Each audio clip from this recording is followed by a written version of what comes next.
Welcome back. Today is part 3 of our back health series on the rower, and today we are simply discussing how do I recover better after I get done with a rowing workout. Simple as that. Now, do I go through every stretch known to man? No, probably not. Are there a few key stretches that'll be helpful for you in the future? Yeah, absolutely. So we're going to talk about what those stretches are, what those recovery pieces are that will help you feel better after every single rowing workout that you do. Stay tuned. We're going to walk through all of those pieces.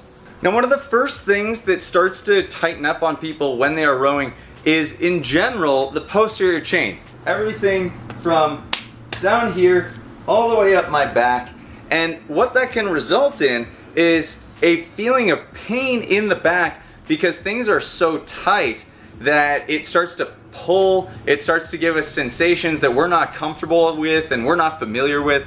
We translate that into back pain. Sometimes it's not back pain, sometimes it's just back tightness or back soreness. I get this question all the time, is my back supposed to feel tight while I'm rowing? The answer is yeah, your back definitely has to work when you are rowing to support you. If your back isn't feeling any tension, meaning if you're not bracing here when you go to push through the machine, well, you're not using your back. And honestly, you want to strengthen your back when you're rowing, not just let it be lax. So yes, your back will get tight per se sometimes when you're rowing, but you shouldn't feel pain. And those there's a big distinction between those two. So when we're talking about what we can do after a piece to help us recover better, to help us really come back feeling good about our row, we want to be thinking about what are the kind of passive things I can do to cool my body down.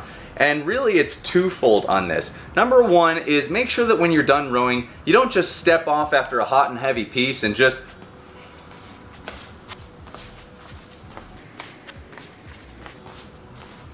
that you don't just go about your day. You need to spend some time really thinking about how do I cool down. And a cool down really is just a 2 to 5 minute spin, light and easy, where you're just cruising. And that cruising does amazing stuff for just flushing the legs, flushing the system, making sure that you give some blood flow back to the body and to the areas that were working when you were really putting in the intensity level. So doing that, we are making sure that we help provide recovery to the rest of the body because blood flow is an amazing way to deliver nutrients and oxygen to those areas of the body. So that's number one. Number two, I love stretching, and I think that stretching is a nice passive recovery piece.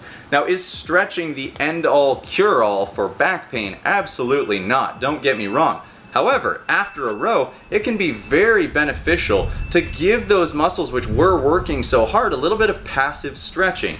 And so what we're going to go through today are 3 of my favorite stretches to help you get done with your row. Stretch number 1 is going to be a simple seated forward fold. And I want you to hang out in each of these stretches for about 1 minute to 3 minutes, whatever feels good at the time. Now, think about this from a passive standpoint. I don't want you engaging and pulling yourself into a forward fold. I just want you to hang. Allow your body to relax and almost drape. And that drape is a feeling of letting the muscles just turn off, turn off, turn off. So with every breath, I want you to think, okay, with that one, I let 1 layer of stress go. With that breath, I'm going deeper into the next layer of stress release. And so on and so forth. So in 3 minutes, don't breathe fast, breathe very slow and with intention. And with every intentional breath, I'm letting the stress go. The second stretch is going to be a butterfly.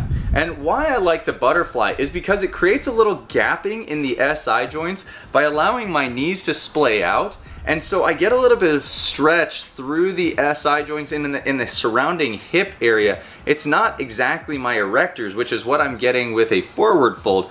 When I splay my legs out, I get a nice deep stretch which kind of revolves around that lumbar spine, and I am a huge fan of the release that I can get when I passively stretch there. Again, I'm not looking to push the knees out, I'm not looking to pull myself in, I'm just looking for a nice passive hanging stretch in a butterfly.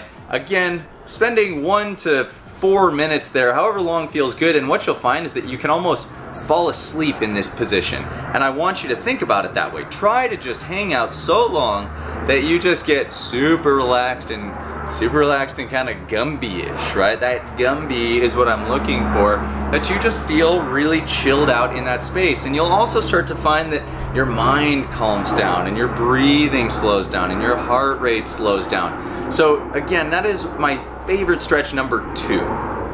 And number 3 comes down to my hip flexors, these guys, right? There's gonna be a decent amount of hip flexor work that happens because when you close the hips, those hip flexors and quads do need to work to get your hips closed. So I want to actually work on opening up that line, that front line from a hip down to the knee. And for that, I am going to go into a kneeling lunge, again, passively, and I'm going to basically allow my trail leg, the back leg, the leg with the knee on the floor, I'm going to allow that leg to just kind of drift open, open, open, and I'm going to lunge further and further forward as I feel that stretch in the back leg and the hip. Again, anywhere from 1 to 4 minutes. That's what I'm thinking about as I get into that stretch. Guys, thanks for tuning in. This has been your back health series. I'm really stoked that you guys hung out with us for these 3 videos. These things are going to be immensely helpful for you to make sure that your back is healthy so that you can do this as long as you want. Really, at the end of the day, that's what I care about, is that you can move pain-free, and that you can move pain-free to create a healthier, happier life. And that's what this is about. It's not about the rowing.